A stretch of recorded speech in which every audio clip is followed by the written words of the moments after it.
नमस्कार। कैसे हो आप सब? थोड़ा सा टेंशन में हो गए, मुझे पता है इस बात को लेकर के कि ये सीईटी आकर के थोड़ा सा टेंशन आप लोगों का बढ़ा दिया है। फिर भी थोड़ा सा हम इस चीज को समझते हैं। मैं ये आनंद, आप सभी का आनंद है जो पद पे स्वागत करता हूँ। आप सीईटी के बारे लेकर के थोड़ा सा पैनिक मत हो, थोड़ा सा हर एक बात को हर एक अच्छे से समझो। मैं यहाँ पे हर चीज को क्लियर करने वाला हूँ, जैसे कि सीईटी क्या है, एनआरए क्या चीज का नाम है, क्या सा कौन चिड़िया है, एज लिमिट क्या होगा, पैटर्न यानी सिलेबस क्या होगा, इस चीज आने के बाद एडवांटेज क्या होगा, इस चीज आने के बाद डिसएडवांटेज क्या होगा, क्या होता है स्कोर कार्ड, कैसे बनेगा स्कोर कार्ड, कितने दिनों तक वैलिड रहेगा, टाइप 2 मार्क्स में क्या ये मार्क एड हो पाएगा या नहीं हो पाएगा, टाइप 2 कैसे लिया जाएगा। उसके बाद सीईटी का level 10th 12th and graduation level क्या क्या लेवल होता है, कैसे इसको एग्जाम लिया जाएगा, और साथ साथ एग्जाम डेट यानी कि कब एग्जाम लिया जाएगा, कैसे एग्जाम लिया जाएगा, या 2020 में लागू होगा, 2021 में होगा, कब से होगा, ये सारा का सारा ऑल जो है डिस्कशन इस वीडियो में तुम्हें मिल जाएगा। साइड में आपको दिख रहा होगा, देख लो इस चीज को। अब आ जाते हैं हम लोग, सबसे पहला क्वेश्चन होता है कि what is the CET. Sir बाबू, सबसे पहला क्वेश्चन होता है आपका कि व्हाट इज सीईटी। तो देखो, सीईटी जो एक वर्ड है, इसको हम यदि फुल फॉर्म करते हैं तो आप बताने के तो उसे आप मोहताज नहीं हो, तुम लोग इतने अच्छे तरह से पढ़ चुके हो, क्योंकि बार बार यही वर्ड सुनने के लिए आ रहा होगा आजकल, है ना। एक इसका मतलब होता है बाबू कॉमन। अब इससे क्या मतलब बनता है सर? तो सबसे पहला क्वेश्चन होता है ये सर होता है क्या, ये बता दो। सीईटी होता है क्या? तो सीईटी के जहां तक बात करोगे बाबू, तो इस प्रकार का ये क्या है, एक सिंगल विंडो। क्या है ये? सीईटी जो है एक प्रकार से सिंगल विंडो है, जहां से आपको गुजरना पड़ेगा। मतलब आप यदि सपोज कर लो कि आप यहां पे एसएससी खड़ा है, ठीक है, यहां पे बैंक खड़ा है, यहां पे बैंक का मतलब आईबीपीएस जिसको बोलते हो, आईबीपीएस है, या बाबू यहां पर रेलवे खड़ा है, या गवर्नमेंट का कोई भी एग्जाम, अब सबको धीरे धीरे इसमें मर्ज कर देगा। फिलहाल अब इस तीन के बारे में बात किया है कि ये आपको तीन घर है मान के चलो, ठीक है। सपोज करो कि एक कमरा है आपका, यहां पे जॉब प्रोफाइल आपका है। अब क्या किया है कि इस तीनों में पहले जाने का अलग अलग रास्ता था, है कि नहीं। आप इधर से आ जाते थे, इसमें इधर से आते थे, इसमें अलग से आते थे, तीनों कमरे में अलग अलग रास्ते से आ जाते थे। लेकिन अब क्या किया है कि इसको बोला कि एक रास्ता होगा इसका कॉमन, इस पूरा में यदि आपको जाना पड़ेगा तो आपको पहले इस गेट से गुजरना पड़ेगा। किससे? सीईटी से गुजरना पड़ेगा। जब इस गेट से इसमें घुसोगे तब जाकर के आप इसमें से फील्ड को आप चून कर सकते हो, यानी कि अपने अनुसार से कर सकते हो। तो सीईटी इज द क्या है, एक टायर 1 का एग्जाम है। ये क्या है, एक प्रकार से आप जिस प्रकार से टायर 1 एग्जाम देते थे आप, ठीक है, टायर 1, तो उस प्रकार से टायर 1 लेवल का ये एग्जाम है, और कुछ भी नहीं है। डोंट पैनिक, कुछ नहीं होना, आपके फायदा के लिए है। यहां तक तो ठीक है, बात समझ में आती है कि हमारे फायदे के लिए कि चल टायर 1 का एग्जाम है। लेकिन इससे क्या होगा, आपका कॉमन रजिस्ट्रेशन होगा, ठीक है। इससे क्या होगा, आपका कॉमन रजिस्ट्रेशन होगा। उसके बाद वन रजिस्ट्रेशन करने का मतलब पोर्टल होगा, कॉमन रजिस्ट्रेशन आप करोगे तो आप तीनों के लिए एलिजिबल हो जाओगे, आपको बार बार फॉर्म नहीं भरना पड़ेगा। उसके बाद करा single window, that is single field लगेगा आपको। कॉमन करिकुलम, करिकुलम का मतलब हो गया कि आपको कॉमन पैटर्न मिलेगा। अब हाँ, ये सवाल होगा आप कि सर इसका पैटर्न क्या होगा। तो पैटर्न बाबू अभी तक डिस्कस नहीं किया है कि पैटर्न क्या होगा नहीं होगा, इस पे बात अभी हम तक चर्चा नहीं कर सकते हैं, क्योंकि पैटर्न जो है, देखो आईबीपीएस का एक अलग अपना महत्व है। आईबीपीएस जो होता है उसका जो रीजनिंग का लेवल देखोगे तो वो अलग ही होता है, उसमें जो जीए होता है वो अलग ही लेवल का होता है कि नहीं। बैंकिंग उसमें सेक्टर कुछ पूछा जाता है। तो जो कॉमन एग्जाम क्या होगा अभी इसके लिए हम लोग नहीं कर सकते हैं। रेलवे में देखोगे तो उसका जो है जीएस थोड़ा सा अलग टाइप का होता है। एसएससी में देखोगे तो मैथ में एडवांस लेवल को कुछ ज्यादा बढ़ाया जाता है।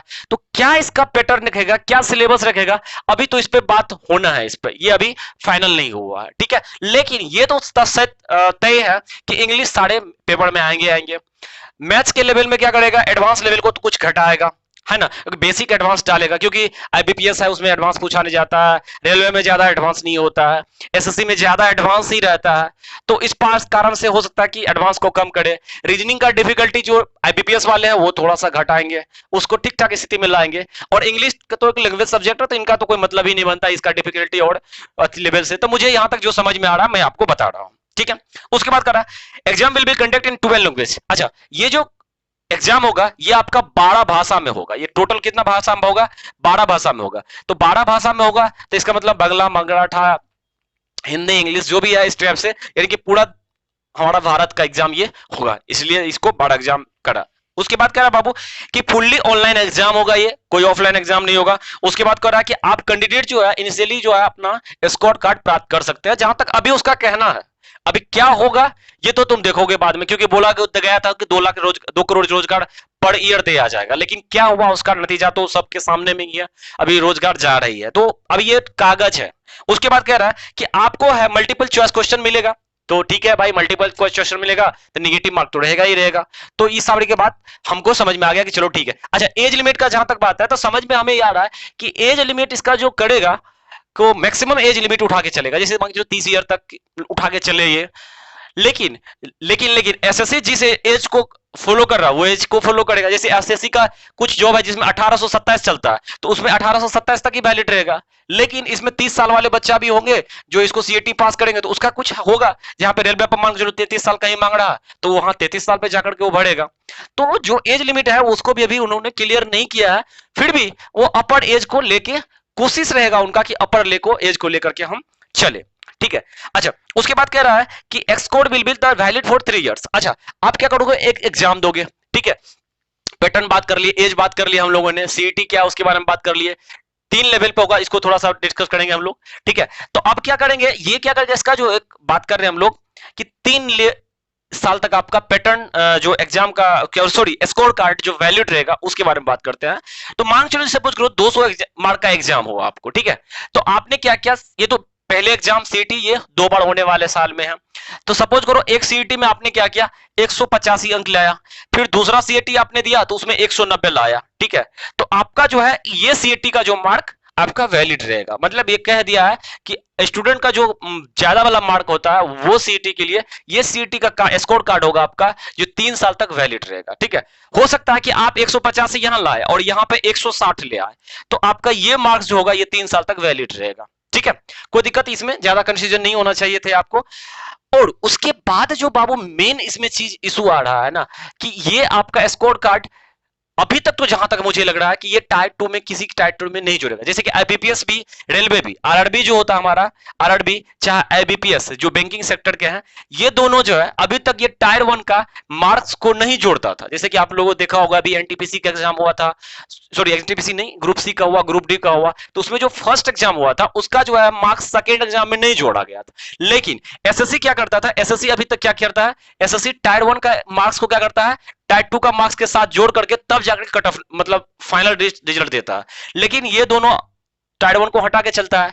तो यही प्रोसेस भी यहां भी रहेगा आपको कि टायर 1 का मार्क्स हमें अभी तक लग रहा है कि ये नहीं जोड़ेगा, ठीक है।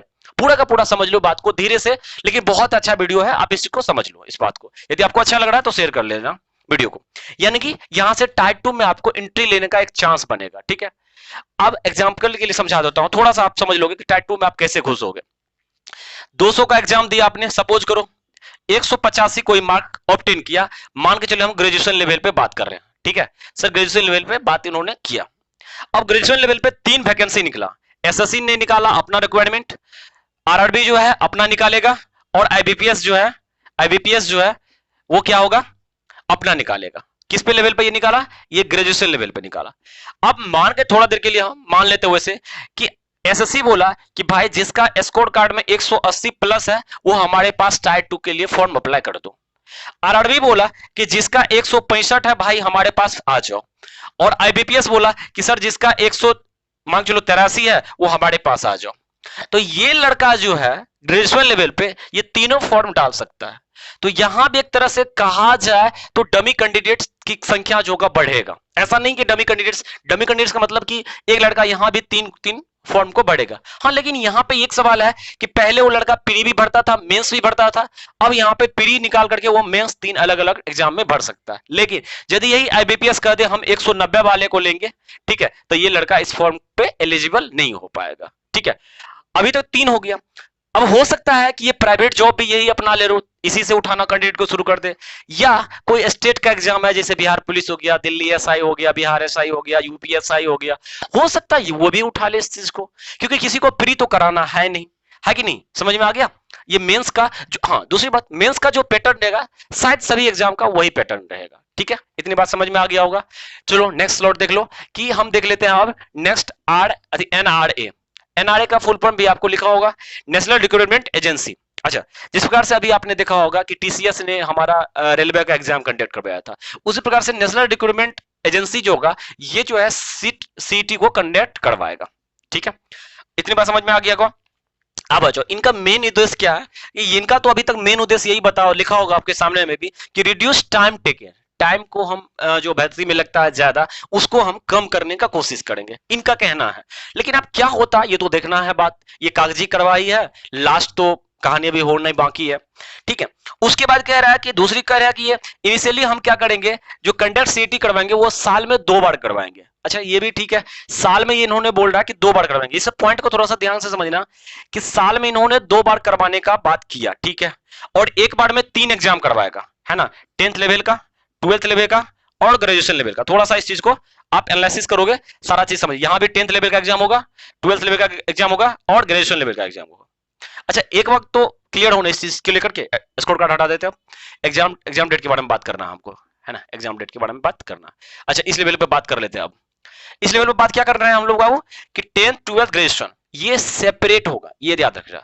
मतलब ऐसा नहीं कि आप ग्रेजुएशन लेवल का फॉर्म सीईटी पास कर लिया, सीईटी पास किया और आप कहोगे कि हम 10th वाले के लिए एलिजिबल हो गए, तो नहीं, आपको 10th वाले के लिए 10th का सीईटी निकालना पड़ेगा, ठीक है। जैसे अभी सीटेट में देखते होगे, सीटीटी में देखते होगे कि आप यदि 6 to 8 का निकालते हैं, ठीक है, सीटेट आप क्लियर करते हैं किसका, 6 to 8 का, तो आपको जो जॉब मिलेगा वो 6 to 8 में ही मिलेगा। आपको ऐसा नहीं कि 1 to 5 में जाकर के जॉब मिल जाएगा, ठीक है। तो सेम सिचुएशन यहां भी होगा। ग्रेजुएशन वाला निकालेंगे आप तो आप ग्रेजुएशन वाले के लिए ही एलिजिबल होंगे, ना कि 12th वाले के लिए एलिजिबल होंगे। 12th वाला निकालेंगे तो ना कि 10th वाले के लिए एलिजिबल होंगे, ना ही ग्रेजुएशन वाले के लिए एलिजिबल होंगे। ये चीज ध्यान दे देना है। तो वही था कि ये सेपरेट होगा, ये ध्यान रखना, ठीक है, सेपरेट। और इस साल में 2 बार करवाने का बात कर रहा है, तो एक बार में 3 एग्जाम और फिर दूसरे बार में 3 एग्जाम, तो 3 कितना हो गया, 6 एग्जाम ये साल में करवाने का दावा कर रहा है। चलो देखते हैं क्या होता है। अच्छा 10th में ग्रेजुएट तो बात हो गया। Bulk of the candidate will be the extend out the CET. कह रहा है इनका कहना है कि बहुत सारे स्टूडेंट जो है सीईटी के थ्रू आएंगे, तो इससे क्या होगा, वो डमी कैंडिडेट्स बाहर हो जाएंगे। जैसे कि जो पहले बात बताया ना कि जैसे हम हैं, सपोज करो हमने एसएससी भी पढ़ा, बैंक भी पढ़ा, और ठीक है रेलवे भी पढ़ा, ऐसे टाइप से, तो वो कैंडिडेट एक ही बार सीईटी देगा, उसके बाद जिधर जाना होगा उधर चुन लेगा, इनका कहना है। लेकिन अब क्या होता है आगे देखेंगे। और इसका ये भी कहना है कि every district will be have at least one exam centre. सभी डिस्ट्रिक्ट में कम से कम एक एग्जाम सेंटर डालेंगे। इनका इसके क्या होगा, जैसे गरीब जो बच्चे गरीब है, या फिर जो आपका गर्ल्स कैंडिडेट है, या फिर जो आपका दिव्यांग है, ठीक है, उन सबको जो ज्यादा ट्रेवलिंग नहीं कर पाता है, तो उनके लिए इनका सोचना है कि यदि नजदीक में एग्जाम सेंटर हो तो ठीक ठाक स्थिति में होगा। देखते हैं क्या होता है। उसके बाद आप देखते हैं हम लोग बाबू सीईटी का जो एग्जाम डेट के बारे में। एग्जाम डेट जो है ये अभी तक हम नहीं कर सकते हैं। ये कह रहा है कि 2021 के फरवरी से लागू होगा। फरवरी से मतलब 2020 वाला जो सीजीएल होगा, तो इधर यदि नोटिफिकेशन निकल गया तो ठीक है, नहीं निकला तो इसका मतलब जो ये सीजीएल या एसएससी का जो भी एग्जाम होगा वो सारा का सारा सीईटी बेस्ड होगा, ठीक है, ट्रायल के रूप में वहीं से शुरू होगा। तो चलो एग्जाम डेट वाला क्वेश्चंस भी हमारा क्लियर हो गया। अब आते हैं टाइप 2 के बारे में, बात तो क्लियर कर ही दी है, टाइप 2 कैसे होगा इसका। अब दो चीज मेन चूप से होता है, एक होता है एडवांटेज, दूसरा होता है डिसएडवांटेज।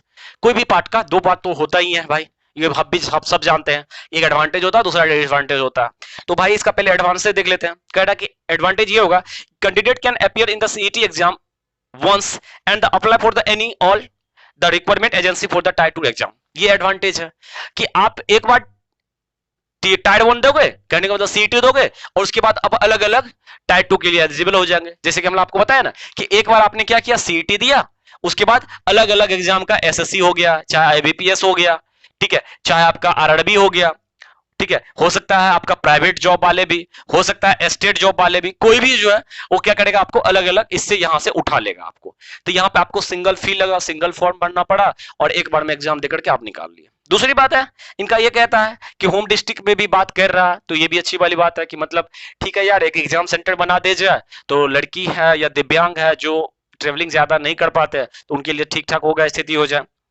और सबसे पहले बात है कि ये डिफिकल्टी लेवल को थोड़ा सा लो करेगा। ये तो सब सवाल उठता है, क्योंकि अब एग्जाम यदि सीईटी है, ये प्रवेश है, द्वार है, तो प्रवेश द्वार को ही ज्यादा टाइट कर दोगे तो फिर अंदर में कौन जाएगा, बहुत ही कम बच्चा जाएगा, तो फिर वहां से बच्चा की संख्या काफी कम हो जाएगा। तो इसलिए इसको थोड़ा सा डिफिकल्टी लेवल कम करेगा। ये तो सवाल उठेगा, लाजमी है, सीईटी का थोड़ा सा डिफिकल्टी लेवल कम होगा, ठीक है, क्योंकि इसमें सबको जाना है, प्रवेश इससे सबको देना। दूसरा बात, 2 chance in the improve your marks. 2 chance आपको इंप्रूव करने के लिए मार्क्स को दिया ही जाता है एक साल में आपको, लेकिन कितना सच है इस चीज को भी देखेंगे हम लोग। और सेपरेट सीईटी होगा। आपका 10th लेवल पे भी दे सकते हो, 12th लेवल पे दे सकते हो, ग्रेजुएशन लेवल पे दे सकते हो। तो आप इनफिनाइट टाइम से देख सकते हो। ऐसा नहीं कि नीट जैसे या आईआईटी का जैसे जो होता है, जेई का मेंस जैसे कि 3 बार लिखना है, 4 बार लिखना है, ऐसा नहीं। आपका जब तक एज होगा तब तक आप इस सीईटी को दे सकते हो आप। तो ये थोड़ा सा इस सब के लिए फायदा है, लेकिन इसका डिसएडवांटेज भी तो होगा ना, है कि नहीं है? तो डिसएडवांटेज क्या है जरा उसको देखो। सबसे पहला डिसएडवांटेज तुमको समझाते हैं, एक लॉजिक क्रोनोलॉजी समझो। क्रोनोलॉजी हम क्या कह सकते हैं कि यदि 1.89 करोड़, ठीक है, इतना मतलब कहने का मतलब 1 करोड़, आप कह सकते हो 1 करोड़ 89 लाख, हम एग्जांपल के साथ समझाते हैं। ये बच्चा 2018 का ग्रुप डी का फॉर्म भरता है, ठीक है, ग्रुप डी का फॉर्म भरता है। थोड़ा ध्यान से समझो इस चीज को। 1 करोड़ 89 लाख या 90 लाख कहने का मतलब कि बच्चा जो 2018 ग्रुप डी का फॉर्म भरता है, वो उसका एग्जाम का डेट आता है और एग्जाम देता है। एग्जाम 80 दिन तक चलता है। कितना दिन तक चलता है? 80 दिन तक। ये एग्जाम किसका था? ग्रुप डी का। ग्रुप डी का मतलब कितना लेवल का बाबू? ये था 10th लेवल का एग्जाम था। और ले कौन रहा था? ये सिर्फ और सिर्फ आरआरबी कंडक्ट करवा रहा था। इस चीज को समझो। मतलब रेलवे, सिर्फ रेलवे, आरआरबी मतलब रेलवे। अब समझो इस बात को कि यदि 1 करोड़ 90 लाख या 88 लाख 89 लाख जो भी बोलो, इतना बच्चा सिर्फ और सिर्फ 10th लेवल के आरआरबी एग्जाम के लिए तैयार है, ठीक है। तो यदि ये सिर्फ रेलवे के हैं, अब इसमें है 10th लेवल का, यदि हम बात कर ले तो एसएससी वाले बच्चा भी इसमें इंक्लूड होगा। भले उसको जाना है एसएससी में, लेकिन उसको एंट्री गेट तो यहीं से है, तो एसएससी वाले बच्चा भी आएगा। बैंक वाला भी बच्चा भी 10th लेवल का जो होगा वो भी घुसेगा। तो यानी कि सब बच्चा यदि इस लेवल पाएगा तो ये 1 करोड़ 89 लाख फिगर हो सकता है 3 करोड़ चले जाए। हमारा भारत तो भी वैसे भी युवाओं का देश है, बेरोजगार तो जानते ही हो कितना है। तो हो सकता है ये 3 करोड़ चले जाए, हो सकता है 2 करोड़ चले जाए। तो अब सोच सकते हो यदि 3 करोड़ ये चले जाती है संख्या, तो यदि इसको करने में इसको 80 दिन लगा, तो इस एग्जाम को 3 करोड़ एग्जाम को करवाने के लिए उसको हो सकता है कि 3 महीना लग जाए। 3 महीना तो उसे ये भी हो गया, 80 दिन का मतलब 10 दिन तो छुट्टी उट्टी भी, रविवार भी था। 80 तो दिन एग्जाम हुआ था सिर्फ, कहने का मतलब। तो मतलब 6 महीना, 7, उसको 4 5 महीना इसको एग्जाम करवाने में, एक लेवल का एग्जाम करवाने में लग जाएगा। तो फिर 12th का एग्जाम 12th लेवल पे कब करवाएगा, ग्रेजुएशन लेवल पे कब करवाएगा, फिर साल में कब 2 बार कैसे करवाएगा वो, ये थोड़ा सा डिफिकल्टी है इसको। उसके बाद सिलेबस की जहां तक सवाल है, अब सिलेबस में बच्चा को थोड़ा सा परेशानी है, डिसएडवांटेज है कि अब तुम रेलवे का था बच्चा, तुम रेलवे जैसे पढ़ाई कर रहा था, एसएससी का था एसएससी जैसे पढ़ाई कर रहा था, बैंक का था बैंक का दिमाग में सेट करके पढ़ाई कर रहा था। अभी तुमको क्या हो गया, अब तुमको एक अलग पैटर्न पढ़ना होगा, फिर जाकर के एक अलग पैटर्न पढ़ना होगा। जैसे कि एग्जांपल के लिए कि आपको प्री के लिए सपोज करो कि मैथ इंग्लिश आ रहा, आपको मैथ इंग्लिश रीजनिंग और जीएस 4 पेपर आ रहा सीईटी के। अब यदि आप मेंस में जाओगे तो मेंस के लिए जो है हायर चला जाए, जैसे उसमें बताया ना अभी, आईबीपीएस जो है बैंकिंग सेक्टर भी उठा लेता है, उसमें जीए ज्यादा डालता है, रीजनिंग को टफ कर लेता है, कैलकुलेशन ज्यादा बढ़ा देता है। तो आप तो सीईटी तो निकाल लिया, लेकिन अब उसके लिए भी फिर आपको अलग से एक प्रिपरेशन करना होता है। जैसे एसएससी की बात करूं मैं, तो एसएससी के जहां तक मैं खुद एक्सपीरियंट होता हूं, उसमें समझ में आ रहा था हम लोगों को उस समय में कि सर इसका एक लेवल दिमाग में सेट होता था कि हमको किस लेवल से तैयारी करके जाना है। लेकिन अब इस सीटी को क्लियर करने के चक्कर में क्या होगा कि हमारा हो सकता है कि वो लेवल नहीं बन पाए, वो मेंस में हम वो एफर्ट नहीं दे पाए। तो इसे थोड़ा थोड़ा होगा, इस दिक्कत तो है इस प्रॉब्लम को लेकर के, ठीक है। अब क्या होता है आगे, डिसएडवांटेज यही सब है, वो बाद में हम बात करेंगे। अभी आगे सिलेबस क्या होगा, क्या एज लिमिट होगा, उसकी सारी की सारी इंफॉर्मेशन अभी आने बाकी है। तो डोंट पैनिक, पैनिक मत हो, कुछ भी चेंजेस है इसको एक्सेप्ट करो। यदि आप इस चीज को एक्सेप्ट नहीं कर पाओगे ना, तो फिर कर क्या सकते हो आप बताओ। तुम ही सोचो कि सीटी क्या है, और अब आज हो सकता है कि ये बदलाव तो होना था, 2016 से चल रही थी, 2020 आ गया, तो इसका मतलब 4 साल इसको लग गया, तो बदलाव तो होना था।